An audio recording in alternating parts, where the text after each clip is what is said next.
পথে আছি, ওনারাও জানেন, আমরাও জানি। আপনারা জানেন যে আমরা আজকে কোন অবস্থার প্রেক্ষিতে একসাথে হয়েছি।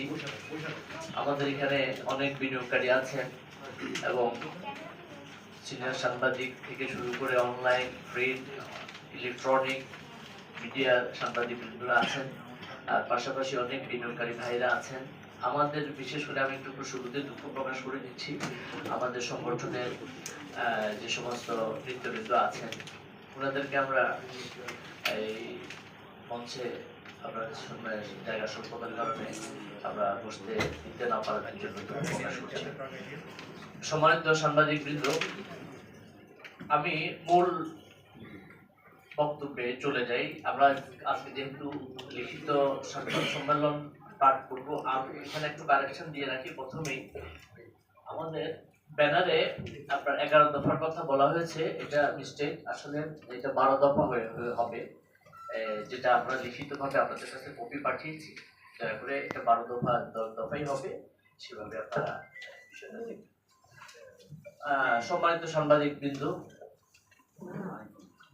পুঁজিবাজারের প্রতি বিনিয়োগকারীদের আস্থা সৃষ্টি ও স্থায়ী গতিশীলতা চলমান পরিস্থিতি থেকে উত্তরণে বিনিয়োগকারী ও পুঁজিবাজারের জন্য বর্তমান সময়ে কর্তৃপক্ষের করণীয় সম্পর্কে 12 দফা দাবি প্রসঙ্গে জরুরি সংবাদ সম্মেলন। বিসমিল্লাহির রহমানির রহিম। উপস্থিত সাংবাদিক ও প্রিয় বিনিয়োগকারী বৃন্দ, আসসালামু আলাইকুম। বাংলাদেশ পুঁজিবাজার বিনিয়োগকারী সম্মিলিত পরিষদ সাধারণ বিনিয়োগকারীদের কল্যাণার্থে একটি সংগঠন। আজ সংবাদ সম্মেলনের শুরুতেই বৈষম্য বিরোধী ছাত্র আন্দোলনে দেশের জন্য শহীদ হওয়া সকল ছাত্র জনতার রুহের মাগফিরাত কামনা করছি। যারা মৃত্যুবরণ করেছেন, আল্লাহ পাক সকলকে শহীদের পরিপূর্ণ মর্যাদা দিয়ে জান্নাতের সর্বোচ্চ স্থান দান করুন এবং শোক সন্তপ্ত পরিবারগুলোকে শোক সইবার তৌফিক দান করুন, আমিন। পাশাপাশি আহতদের দ্রুত আরোগ্য কামনা করছি। প্রিয় সাংবাদিক ভাইয়েরা, এখানে অনেক বোনেরাও আছেন।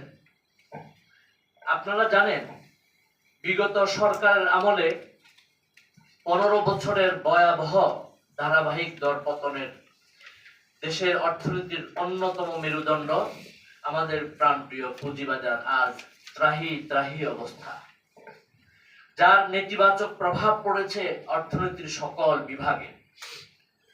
স্থবির হয়ে গিয়েছে দেশের অর্থনীতির চাকা।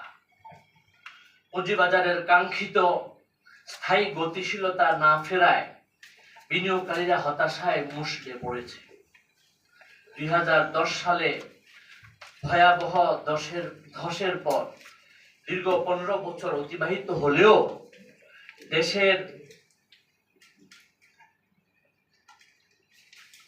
দেশের পুঁজিবাজার পতনের বৃত্ত থেকে বের হয়ে আসতে পারেনি সিন্ডিকেট চক্রের কারসাজির কারণে। কারসাজির পতনে ছন্দহারা হয়ে ও বিধ্বস্ত হয়ে বিনিয়োগকারীদের কারসাজির পতনে ছন্দহারা ও বিধ্বস্ত হয় বিনিয়োগকারীদের পারিবারিক ও সামাজিক জীবন। শেয়ার বাজারের কারসাজির পতনের কাছে হার মেনে এরই মধ্যে পৃথিবীর মায়া ত্যাগ করে চলে গেছেন একে একে 11 বিনিয়োগকারী, যা পুঁজিবাজার ও জাতির জন্য কলঙ্ক ছাড়া আর কিছু ভাবতে পারছেন না বিনিয়োগকারীরা। 2010 সালের পর লিয়াকত আলী যুবরাজ 2010 সালের পর থেকে বিগত 15 বছর একটানা দর পতনে সর্বস্ব হারিয়ে 8 জন বিনিয়োগকারী আত্মহত্যা ও 3 জন স্ট্রোক করে মারা গেছেন। তারা হলেন 1, গফিবাগ ঢাকার লিয়াকত আলী যুবরাজ, যিনি ঘরের দরজা বন্ধ করে সিলিং ফ্যানের সঙ্গে গামছা পেঁচিয়ে আত্মহত্যা করেন। মনীষা নামে 5 বছরের কন্যা সন্তানকে রেখে। 2, মাজহারুল হক কিশোরগঞ্জ জেলার ভৈরব পৌর এলাকার রানীবাজারে নিজ বাসায় দড়ি দিয়ে আত্মহত্যা করেন। তিনি এবি ব্যাংকের কর্মকর্তা ছিলেন। 3, শামসুল হক সর্দার শাহিন ছিলেন প্যান্টের বেল্ট দিয়ে গলায় ফাঁস লাগিয়ে আত্মহত্যা করেন। 4, দিলদার হোসেন, চট্টগ্রাম, বাজারের পতনে পাহাড় সমান লোকসানের বোঝা সহ্য করতে না পেরে গলায় ফাঁস দিয়ে আত্মহত্যা করেন। 5, মফিদুল ইসলাম, চাঁদপুর, লোকসানের বোঝা বইতে না পেরে হার্ট অ্যাটাকে মৃত্যুর কোলে ঢলে পড়েন।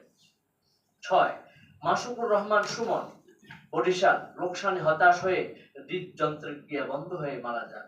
7, সাদাত হোসেন, শান্তিনগর, ঢাকা, পুঁজি হারিয়ে হতাশা আত্মহত্যা করেন, যা বিভিন্ন সময়ে বিভিন্ন গণমাধ্যমে দেশের আলোচিত ঘটনা হিসেবে প্রকাশিত হয়েছে। এছাড়া এরকম অনেক করুণ কাহিনী আমাদের এবং গণমাধ্যমের আড়ালে থেকে গেছে।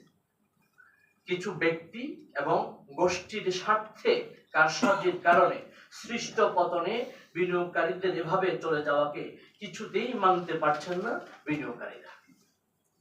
এই অবস্থায় সামগ্রিক প্রেক্ষাপট বিবেচনায় দেশের অর্থনীতির অন্যতম মেরুদণ্ড পুঁজিবাজারকে একটি টেকসই ও গতিশীল বাজার হিসেবে গড়ে তুলতে পারলে অবশ্যই তবেই আশা করি পুঁজিবাজার বৈষম্যহীন স্থায়ী গতিশীলতার কাঙ্ক্ষিত লক্ষ্যে পৌঁছতে পারবে এবং তাদের আত্মা শান্তি পাবে। এমত অবস্থায়